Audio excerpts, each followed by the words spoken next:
beautiful collectors and action figure fans? It's the one and only Optibotimus coming to you with another video review. And I gotta give a very big shout out to my buddy Spencer, who's making this review possible. A lot of times he sends me a lot of third-party stuff and he doesn't really ask me to do reviews of them. He just wants me to play with them and kind of see what's out there. But this I really felt like doing a review on. This is the upcoming Open and Play Big Cannon. Now, the first figure that they did was Big Spring, which was their take on kind of a masterpiece size, a certain triple changer that happens to go by the name of Springer. Now, that I really did like, but I think that starting off with a triple changer was a little bit ambitious with what Open and Play wanted to do. Their whole take on things is they want to create nice and well-made figures that can literally be opened and played with. They don't include instructions on purpose, because they want you to experience that without that instruction kind of thing. So the engineering on these is a little bit simpler, but I think that Big Spring was, because you're putting 3 modes in one, it made it a little bit more complicated. Big Cannon here, though, is absolutely terrific. As you can see, this is their representation of kind of a masterpiece-esque sort of Galvatron. You can see his space cannon mode here obviously evokes that kind of look. Now, there are some similar elements to this that the Titans Return figure has, but that's not necessarily, in my opinion, a bad thing. It works for both figures nicely. But you can see you got a nice translucent cannon up here. You got all the various cues and kind of aesthetic choices that a space cannon would have. Obviously, you got the little tank treads right down here. You can take his little additional kind of cannon extender and put that there. You can also attach it here, but the real way that it's meant to look is like this. Come around here to the back. Obviously, these are going to become his legs. He's got the little stabilizer thing here in the bottom. You got the little spire thing coming up here at the top. But honestly, this is a really cool looking, despite being simple version of Galvatron. I'm really happy with how this turns out. Now, there's no tank treads or anything on the bottom, so it's not going to roll or anything, but adding something like that could easily have extended and increased the cost of it. Now, this being a little bit more simpler than their Big Spring, it is a little bit cheaper. Available right now at Big Bad Toy Store for pre-order, you can get this guy for $60, which for a third-party figure, especially one this big, blows me away. Their Big Spring was a little bit more expensive, but also had, more engineering in it. That guy goes for $80, so for $20 less, I mean, I'm quite happy with this. Now, like I said, you don't have to have this down here. You can if you really wanted to, although, like I said, it's not meant for it. This tabs in here very securely. You can take this, can rotate this piece forward, and then you can take this and kind of, I guess it really doesn't matter. I mean, it's a hexagonal shape, so you're kind of, I guess it really doesn't matter how you put it in there. If you wanted to, you can do this. And I have seen some people do it this way. I don't like how that looks, honestly. It is, well, maybe you can go like that, maybe where it won't droop down a little bit, but it is designed to be attached like this. So for the transformation, we're going to have to take that off anyhow. Here, no, keep that. Keep you down like that. So it is going to have to come off, so go ahead and take this off. For the weapon mode, though, obviously you're going to put that there and then plug that in just like that, and that's obviously going to be Big Cannon's arm cannon.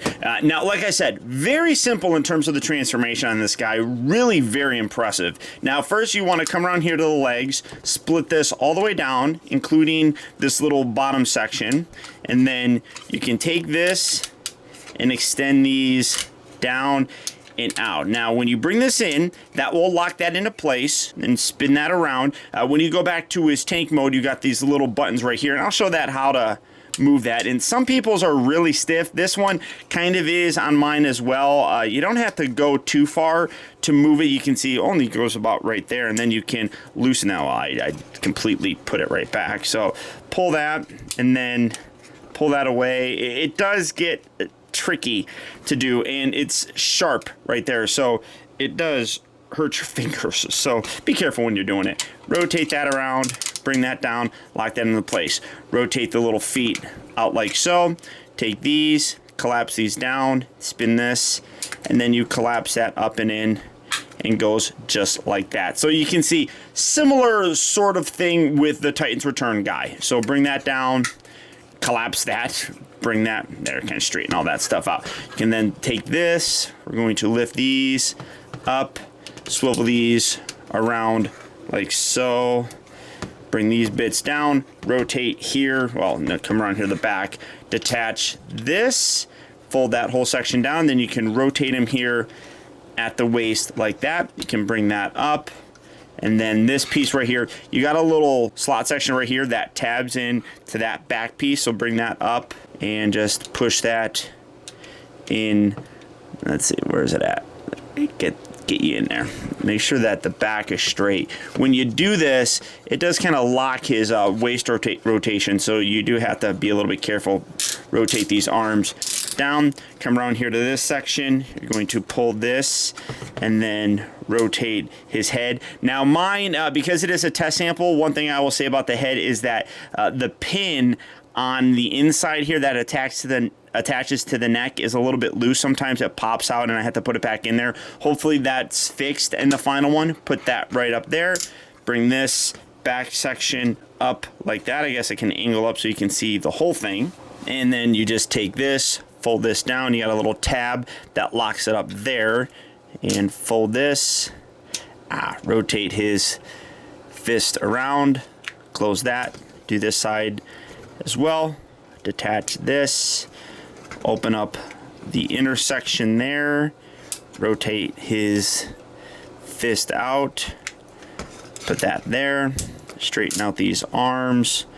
Straighten out that. Straighten out his feet. Straighten out his head. Bring the cannon over. Now, if you want to, you can put these on either side. You do have little hexagonal holes on both sides of the arm, but obviously it belongs here. So we're going to put that right in there.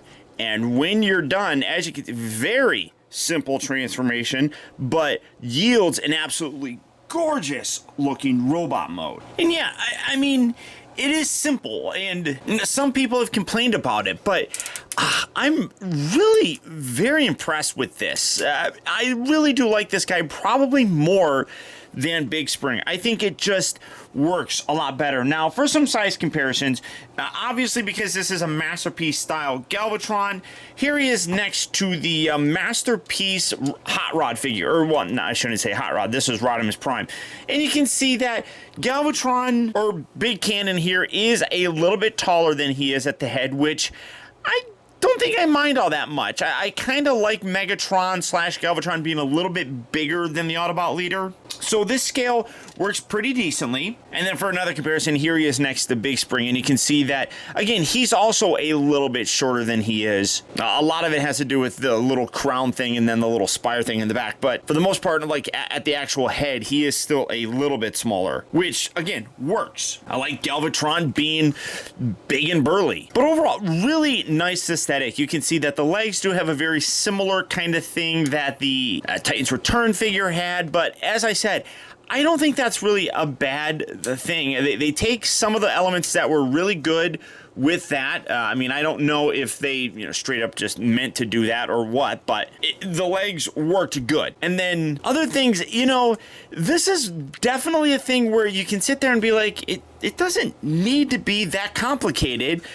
to be a good-looking figure. It really does come across very nicely. They basically hit on all the elements. The little cannon things here on the back. He's got the spire. He's got the big giant cannon. The colors are gorgeous. You got some nice gray and darker gray here. You got some purple, some red, a little bit of silver accents in there. The head sculpt is really very nice on it. It is a lot better, I think, than that Big Spring one. I think it has a little bit more of a resemblance to Galvatron. I think it works good. I guess maybe you could complain that his hands seem a little bit small, but I'm okay with it. I don't think it's terrible. For his articulation, the head will rotate. I do have to be a little bit careful because, like I said, the pin that goes through there that allows it to look up and down is a little bit loose. And by that I mean like one side is longer than the other, so it pops off. But you can see, you can get some good down motion on there. I mean, that's pretty decent. Pretty good upward motion. It does rotate, so you got a lot of that posability. The shoulders here on ratchets, in and out, they have a good solid feel to them. He does rotate at the upper upper part of the bicep. So while the cannon here is on the outer side, you can, as you could see, rotate that and then lift that up like so. And then if you really wanted to, you can bring the hand out like that. So you can still get that cannon kind of posed on the top of his arm, which I think works really nicely. You do have 2 joints here at the elbow as part of the transformation for the most part, but it does enhance his articulation. When you do have this plugged in here in the back, it does limit his waist rotation, but you can detach that a little bit and then rotate that around if you really wanted, and you can kind of just fiddle with that however you really want to see fit. I mean, the articulation is limited when it's plugged in there properly, but hey, you can detach it if you really wanted. You got these little side skirts that do move out, kind of getting out of the way so that you can hinge that outward, and then you have nice ratchet joints moving forward and back. He does have a rotation at the upper part of the thigh, bends here at the knee very nicely, and then the ankles have a little tilt going side to side, and then they can flex forward and back. So getting that spread, let's see, the widest that you can get him standing with both feet on the ground is probably about there or so. I mean, you can go a little bit wider just because of how big the feet are, and if I fiddle with that properly, I mean, you can get something like that, but the feet aren't flat on the ground at that point in time. So lots of articulation in it. The engineering is simple, but that's reflected in the price that you're going to pay for it. Like I said, $60. I'm quite content with this guy. I think that is an amazing price, considering we come from an age of third-party figures where they are usually, 3-4 times the cost that this is. I'm really very impressed with what Open and Play has done here. As I said, I think that this is a better figure for him than that Big Spring. And that's not to say that Big Spring was a bad figure. I just think the unfortunate nature of having 3 modes means that there was going to be some extra complexity to it. And without having instructions, it does make it a little bit more difficult. Something very simple like this works. I didn't have instructions, as a lot of times we don't get when we get test samples, but I really didn't even need them. Now, to transform him back, we're going to open these little side panels, keep the fist straightened up like that, and then you can rotate that in like so, lock that in like that. Do that on this side as well. Tuck that away. The head, it can be a little bit tricky to grab hold of this. There is no real easy place to kind of do it. You kind of just wedge your finger in there, and again, I see that the head's coming off right there. That's gonna see it just the pin is not properly lined up on that. So I'm just gonna bring in my ruler, pull that out like that. So pull that whole thing down. Hopefully I kept that kind of straight. Yeah, that is. And then just rotate that down and tuck that into his chest. And then you can bring that up and lock that in just like so. Can get these arms out of the way, and then this whole section here is going to swivel down like so. You can take these bits, fold these out and down. Take this, separate this, hinge this all the way back, and then rotate him at the waist. Can get this stuff out of the way. Just around, just like that. Then you can bring this up, and we'll fiddle with this here in a bit, but that's basically going to just sit right there, and then we'll play with that here in a few short seconds. Yeah, well, I guess I could have did this with the arms. You got the little tab section here that goes up and locks in there. So line that up, give that a push. Rotate that all the way down, spin that around just like that. I guess you could have taken this piece off just like so. Fold this up, lock that into place, rotate that around, and then bring that down just like that. And you're seeing kind of what's going on here, and I'm just gonna kind of straighten this out, fiddle with this a little bit, then come down here to these legs. Now, again, it doesn't come with instructions, but one thing that I like doing is actually taking these and folding these up. I'll leave this part down and I'll show you why here in a second, but come around here, fold this out, take the foot, tuck this up there. And then again, like I said, you got this little lever right here. You have to move it towards the middle, and it does get, it's very stiff. And as you could see before, it does kind of dent your finger when you're doing it. So maybe they'll make that a little bit softer on the final release, but that really does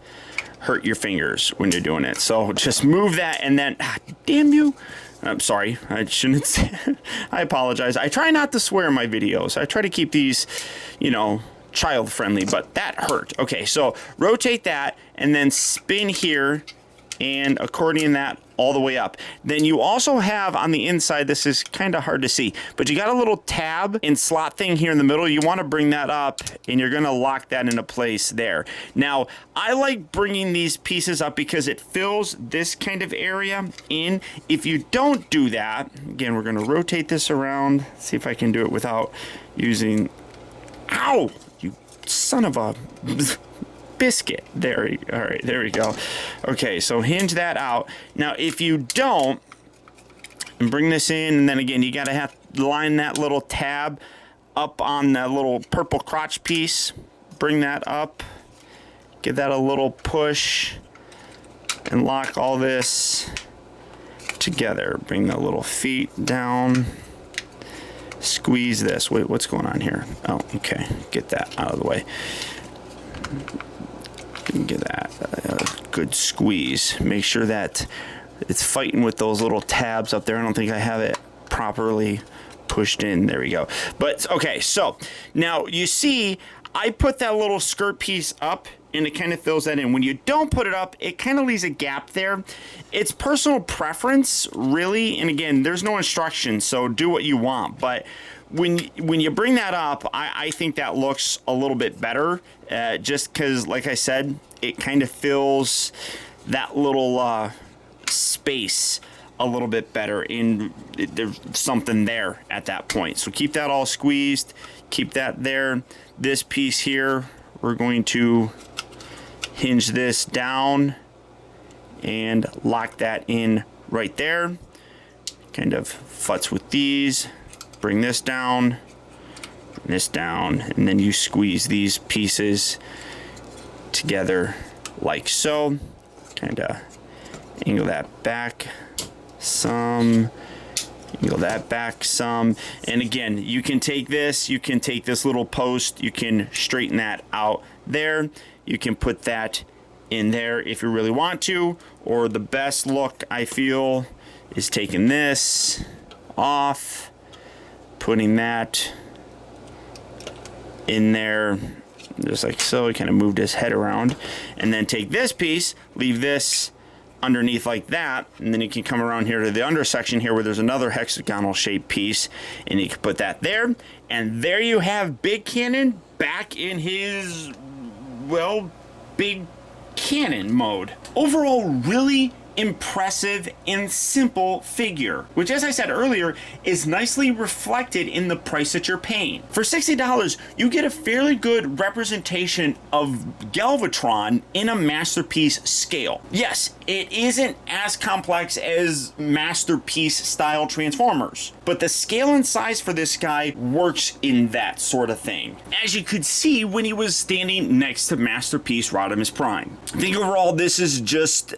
a win, and it is only their second figure. I am very curious to see what they're going to come out with next. The whole simplified sort of angle is something that really not a lot of third-party companies actually do. A lot of them are gearing towards the whole Masterpiece aesthetic, and that complexity definitely, reflects that. Open and Play here is doing something different by giving that, fairly good Masterpiece aesthetic, but without the complexity. While Big Spring was a good figure, I felt because it was a triple changer, it didn't really convey that simplicity well enough. Big Cannon here absolutely does that, and I cannot wait to see what they come up with next. So all that being said, as I mentioned, this figure is available for pre-order right now at Big Bad Toy Store. So all you have to do for that is click on the link down in the video description. You'll go to BBTS where you can check out availability on this guy, as well as the rest of their wide range of third-party transforming figures. But beyond that, guys, that's about it. So once again, I want to thank you for tuning in. This has been Optibotimus. Don't forget that if you like this video, to please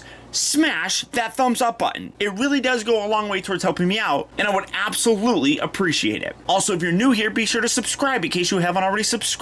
It's free, and you'll get instant email notifications whenever I upload a new video, and you'll never miss out on a future review of mine. And if you don't, this little invisible hamster will die.